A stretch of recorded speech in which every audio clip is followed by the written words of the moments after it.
الله إن الحمد لله نحمده ونستعينه ونستغفره ونعوذ بالله من شرور أنفسنا ومن سيئات أعمالنا من يهده الله فهو المهتد ومن يضلل فلا هادي له وأشهد أن لا إله إلا الله وحده لا شريك له وأشهد أن محمدا عبده ورسوله صلى الله عليه وعلى آله وصحبه وسلم.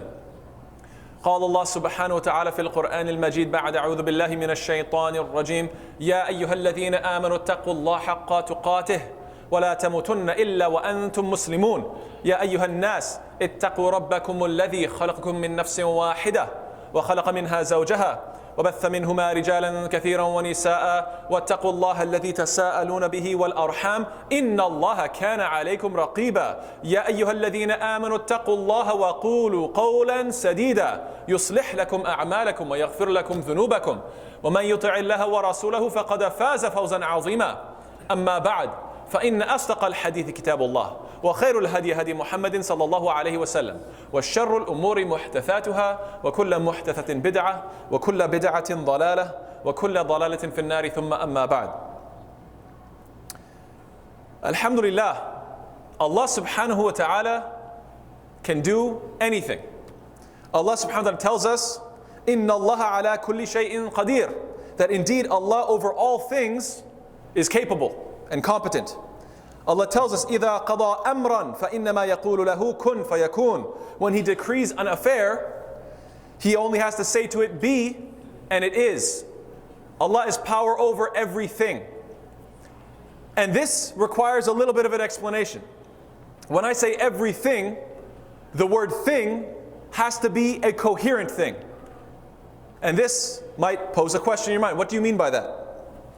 What I mean is, that if somebody were to make a nonsense request of God, the answer would be no. Not because God lacks in power. It's not because Allah subhanahu wa ta'ala lacks in any way in His ability, but because of a lack in the request.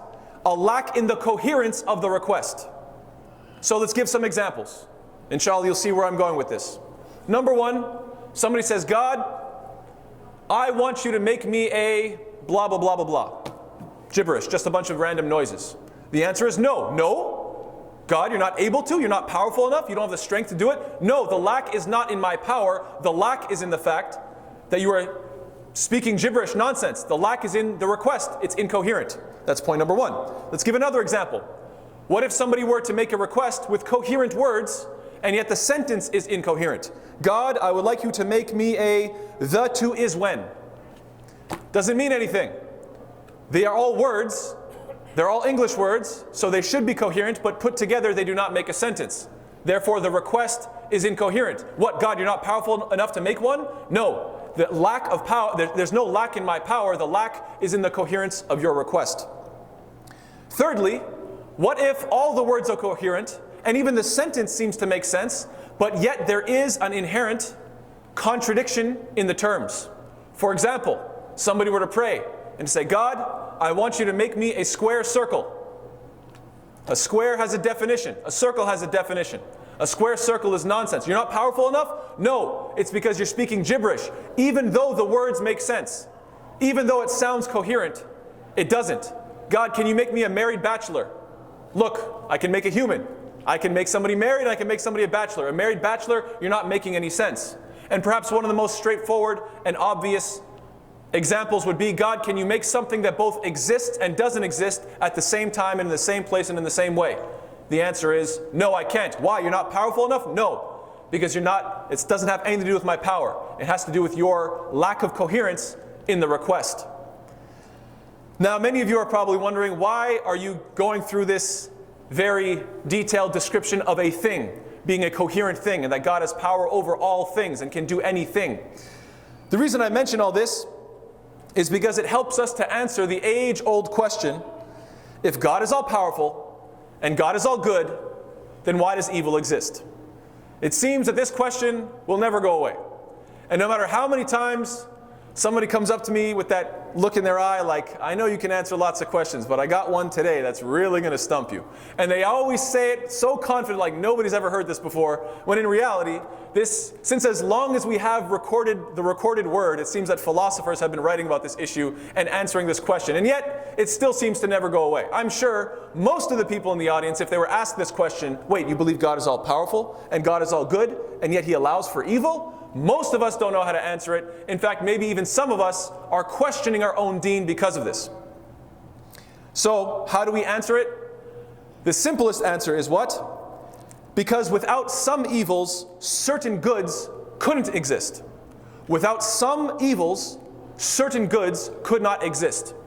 So ultimately, God has a greater goal, a greater objective in allowing certain evils to bring about the greatest or maximal amount of good.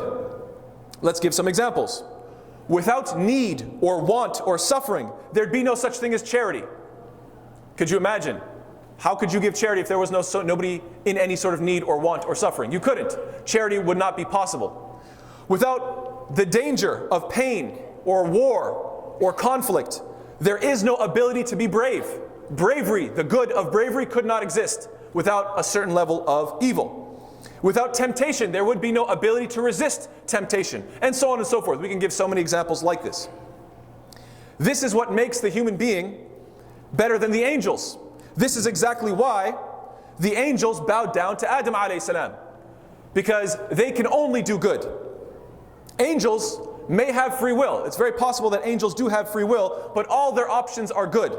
You could imagine an angel in the heavens wondering to themselves, today, should I say Subhanallah all day or should I say Alhamdulillah all day? Yes, they have free will to choose, but let's be honest, it's somewhat of an arbitrary decision. Should I make ruku' for the following year or should I make sujood for the following year? The angel is in such a situation where no matter what they choose, it's good, even with their free will. Basically, angels having free will yet without the capacity for evil is like a multiple choice exam where all the answers are right. It's not that impressive when you get 100%, basically, simply put. A test is only a test when you can get the answers wrong. Basically, when some evil is present. That's why when you look at an exam and you know that of A, B, C, and D, most of them are wrong and maybe one, maybe two of them are right, that is some evil present on the exam, and that's the only way you can even have an exam to begin with. So here comes the big question. Then the skeptic then asks, can't God make a universe where all those good qualities like charity and like bravery and so on and so forth, they exist yet without the evil? And the answer is no. Wait, because your God is not powerful enough? No, that's not the issue. It's not that God is not powerful enough, it's because it's not a lack in God's power, rather it is a lack in the coherence of your request. That's why I gave that whole introduction, describing the whole idea of a lack in coherence in a particular request. Let's just even analyze the definition itself. How could it even make sense to say, I want a universe in which people can be brave, but no evil, no pain, no suffering, no danger? Let's take a look at the word bravery itself. You look it up in the dictionary, what do you find? Bravery is defined as the quality or state of having or showing mental or moral strength to face danger, fear, or difficulty. If you knock out those pillars, you knock out the definition. I want there to be goods like bravery, but no evil. You're speaking gibberish. You're speaking nonsense. So God can't do it. Why? He's not powerful enough? No, not because there's a lack in His power, but because there's a lack of coherence in your request. Some people might ask, well, if the problem of evil, also known as theodicy, if this problem of evil is such a common problem, why isn't it addressed in the Quran? Why isn't it extremely explicitly described in the Quran? Well, actually, funny enough, it is described in the Quran, and of all places, right in the beginning of the Quran. It seems that this issue is such a persistent question that Allah subhanahu wa ta'ala in His divine wisdom decided to answer this question right when you open the first page, in Surah Fatiha itself. Let's take a look at the question again, because it has three components.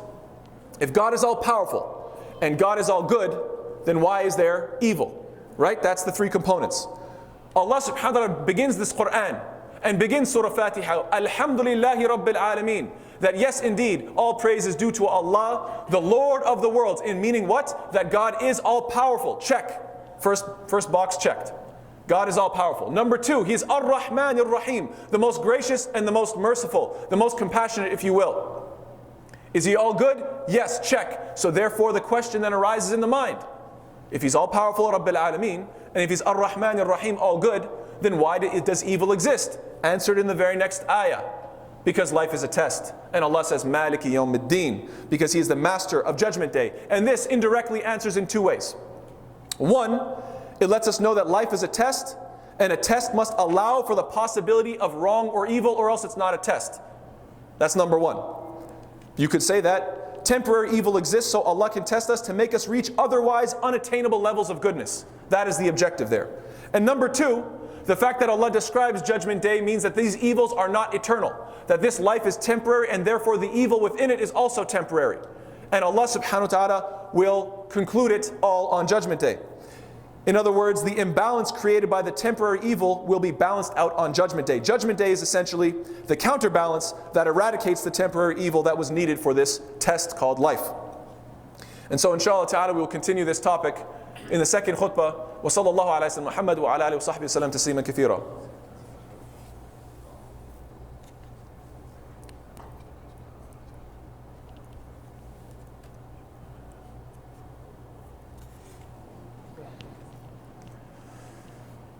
Bismillah.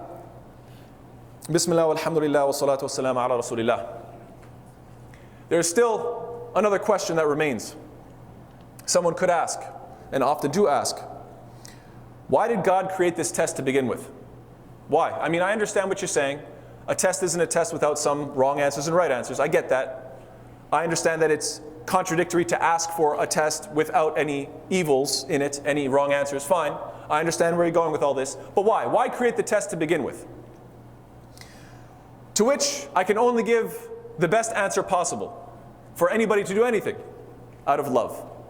To love us. Could there possibly be any greater goal? Let's keep in mind that love by definition has to be given freely, which means that there must be the option to not love. That has to be an option. Why? Because otherwise you're left with forced love, which is again another nonsensical, self-contradicting term. Forced love doesn't make any sense. And so to understand this better, we look to the Quran to try to figure out who it is indeed that Allah loves. So, what we find is that of the qualities that Allah loves, number one is ihsan, excellence. Allah says, Wallahu yuhibbul muhsinin. Indeed, Allah loves those who do excellent in their works, who strive for the best. Now, excellence can only exist as a concept. It only exists with the temptation to either do nothing, or to do good minimally, or to do it with mediocrity.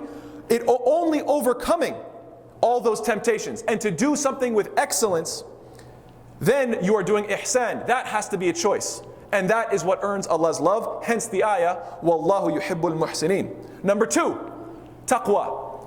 God-fearing, being God-conscious. Having Allah's fear on your mind. Allah says, Inna Allah yuhibbul muttaqeen. Indeed, Allah loves those who are people of taqwa. And being God-fearing can only exist if the option of evil is present. Without the option of evil, it doesn't even make any sense. So, it's because of evil that you can therefore be tempted, overcome that temptation, and be of those who are al-muttaqeen, and be of those who Allah loves. Number three, those who repent. This should be the most obvious. How can an angel repent if they've never made a mistake? Repentance, even conceptually, can only exist in the presence of sin, because you've made a mistake. And that is why Allah subhanahu wa ta'ala tells us what? Inna Allah yuhibbul tawwabin. That indeed Allah loves those who are constantly turning back to Him in tawbah. It's because of that presence of evil and that ability to sin that you can turn back to Allah and then earn Allah's love of your free will, not by force. Number four, those who are self-purifying. Allah says, وَيُحِبُّ الْمُتَطَهِّرِينَ. That Allah loves those who purify themselves. And self-purification only exists due to the presence of filth. Otherwise, it doesn't make sense as a concept. Number five, tawakkul, reliance upon Allah subhanahu wa ta'ala. Allah tells us, Inna Allah yuhibbul mutawakkilin. Indeed, Allah loves those who rely upon Him. And we know that reliance upon Allah only exists because of things like doubt. like uncertainty, like fear, and etc., etc. All these different types of evils allow for tawakkul to exist. Number 6, al-adl, justice. Allah tells us what? Inna Allah yuhibbul muqsitin. Indeed, Allah loves those who are just. And justice only has any merit with the option of being unjust. Number 7, and the final one that I'd like to mention today is as-sabr, patience and perseverance. Allah says, Wallahu yuhibbus sabirin. Indeed, Allah loves those who are patient and perseverant. And patience and perseverance can only exist in the face of adversity, pain, frustration, and difficulty. So if ever you're feeling frustrated by the fact that this world is full of evil, then remember this: evil exists so that you can earn Allah's love, and there is no greater goal than that. This temporary world of evil, or that possesses evil and as well much good, of course, obviously, it exists so that you can earn Allah's love, and there's no higher objective than that. Somebody might object and say, I don't want to work for God's love. I resent this test, this world full of evil, and I think it's wrong for God to choose to put people on this planet to experience all this evil. Some say this is why they disbelieve in God. To which I have 2 answers, 2 responses. Number 1, firstly, you don't have to. That's what free will is all about. That's the whole concept of having free will. You don't have to.